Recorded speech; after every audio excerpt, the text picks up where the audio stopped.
Shalom, Kalalayim, La Yahweh, Bahasham Yahweh Shai, Bahasham Racha HaKodash. Double honors to the apostles of GMS, elders and bishops who rule well, who I learned the truth from, and salutations and blessings. Right to you 144,000, and the rest of the 1/3 need elect. Alright.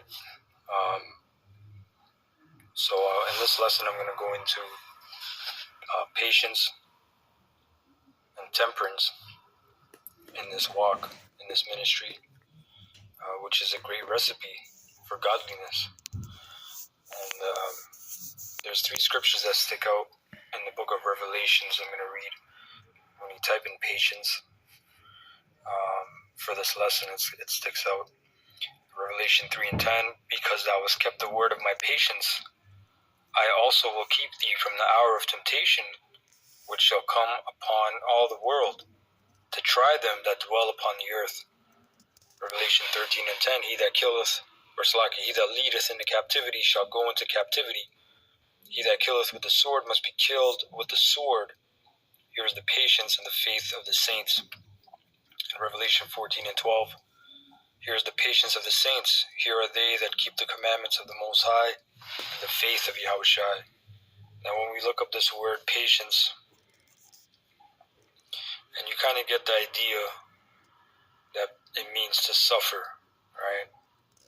Because what I just read, those scriptures, they don't sound like a good time. Patience, right? You gotta wait for something. You gotta wait for something in suffering, in aching, in want, right? In earning or yearning. Steadfastness, constancy, endurance. Now, endurance is a hard thing, man, right? It's a very hard thing to train endurance in general, but endurance of the spirit and the mind, right? Amongst all this filth. Okay? In the New Testament, the characteristic of a man who is not swerved from his deliberate purpose and his loyalty to faith and pity by even the greatest trials and sufferings, right? What scripture comes to mind is when Yahweh Shai said that this devil is going to do so many great signs and wonders that if it were possible, it would deceive the very elect. But, of course, that is not possible. Patiently and steadfastly, a patient. Okay, patient's not having a good time. Now, let's go to the point of this lesson in the book of Peter. The scripture was brought out by Brother Banyamin today at camp, and it hit a good point. And this is the basis of why I'm doing this lesson. 2 Peter 1:3. It says, according as his divine promise hath given unto us all things that pertain unto life and godliness, through the knowledge of him that hath called us to glory and virtue, whereby are given unto us exceeding great and precious promises, that by these ye might be partakers of the divine nature, having escaped the corruption that is in the world through lust. Right? And what rules this world? How does this world operate? It is through lust, the pride of life, right? What you see with the eyes and what you perceive with your eyes, not with your mind and your prudence in the spirit, right? The flesh gets satisfied in this life, right? The flesh comes first, and there's no time for the spirit in this world, right? You just do. You do how you feel.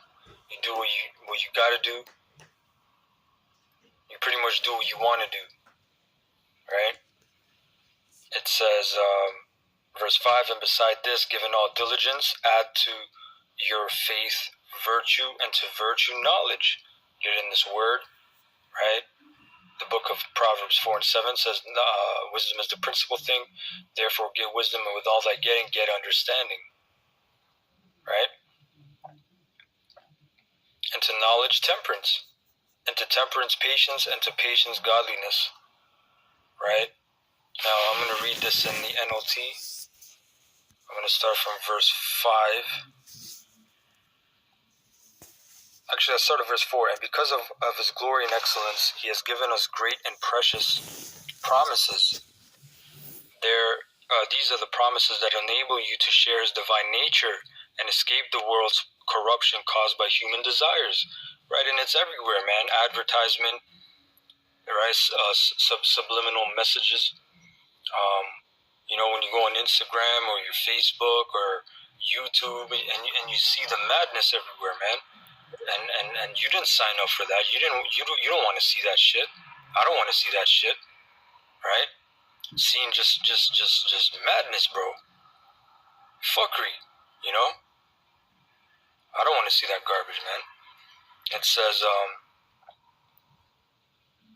in view of all this, make every effort to respond to the Most High's promises, supplement your faith with a generous provision of moral excellence, and moral excellence with knowledge, and knowledge with self-control, right? Not giving in, man. Like, these people, they can't help it.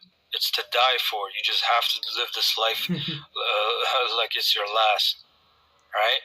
And that's another thing people don't understand. That's a great mystery to understand, that you got to pay. You got to pick up the tab, man. Either you're going to pick it up in this life, which you don't pick up everything in this life. You're going to pick it up in the next life, man. You're gonna get a judgment, and you're going to have to live it out, man.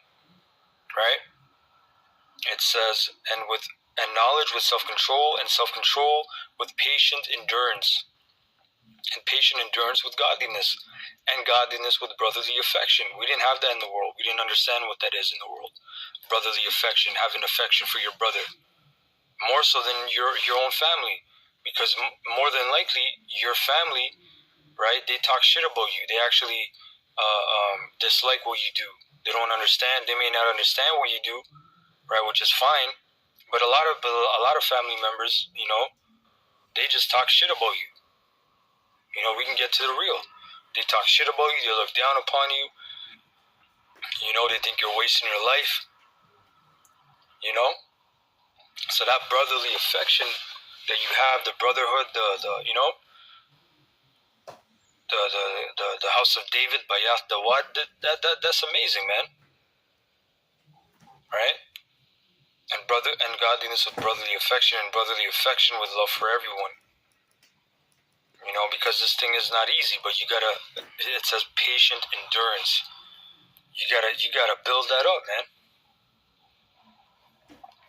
Let me get the word temperance in the Greek. Strong's G 1466. Ekratia, which means self-control, the virtue of one who masters his desires and passions, especially his sensual appetites. Right?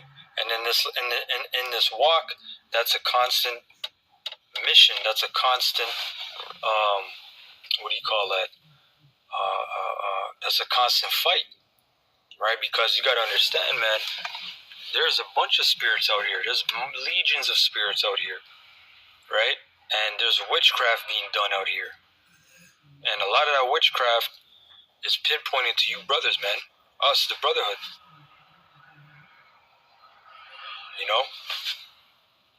Let me get this. This is Sirach 4 and 12.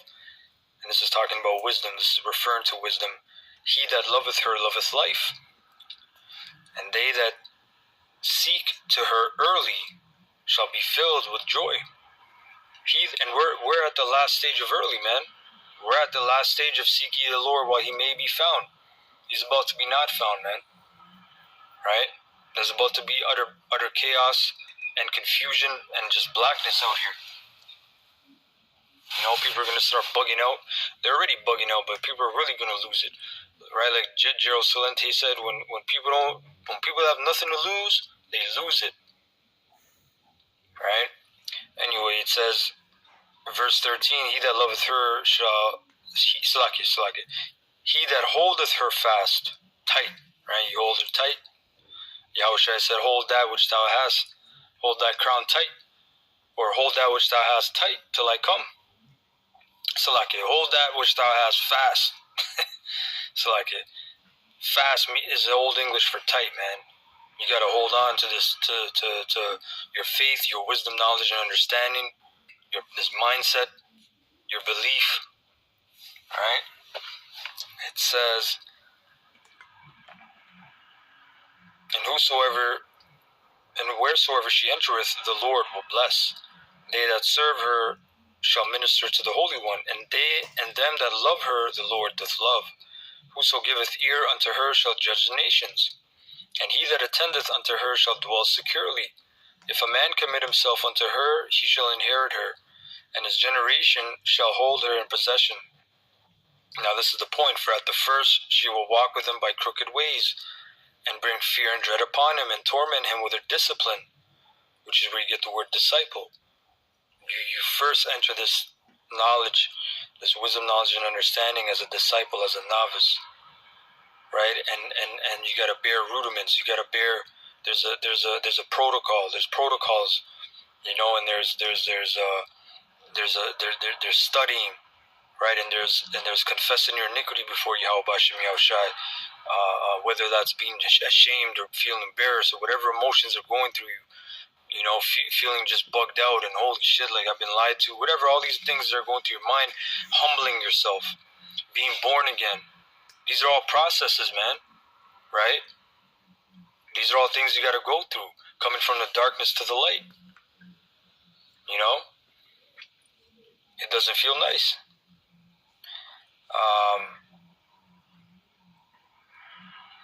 And torment him with her discipline until she may trust his soul and try him by her laws. Then will she return the straight way unto him and comfort him and show him her secrets. Now let me get this in the Good News translation. At first, wisdom will lead you along difficult paths. She will make you so afraid that you will think you cannot go on. The discipline she demands will be tormenting. And it's true, like in the world, you couldn't pay me to read, man, I couldn't study, I could, just hyper, but this word, that transition, that when that spirit hits you, you feel it in your flesh, but you get so addicted to it. If it's such a good feeling, and the edification is there, and the truth that you can't deny it. But that discipline, man, of putting away the old man, and you're not going out anymore, and you're not doing this, and you're not doing that, right? It says, the discipline she demands will be tormenting, and she will put you to the test with her requirements until she trusts you completely.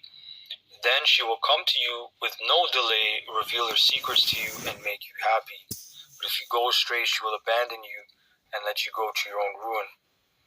Alright? Anyway, that was it on that. I hope you're edified. Ka'alalim la Yahweh, Ba'ashem Yahushai, Ba'ashem Racha Kodash. Shalom.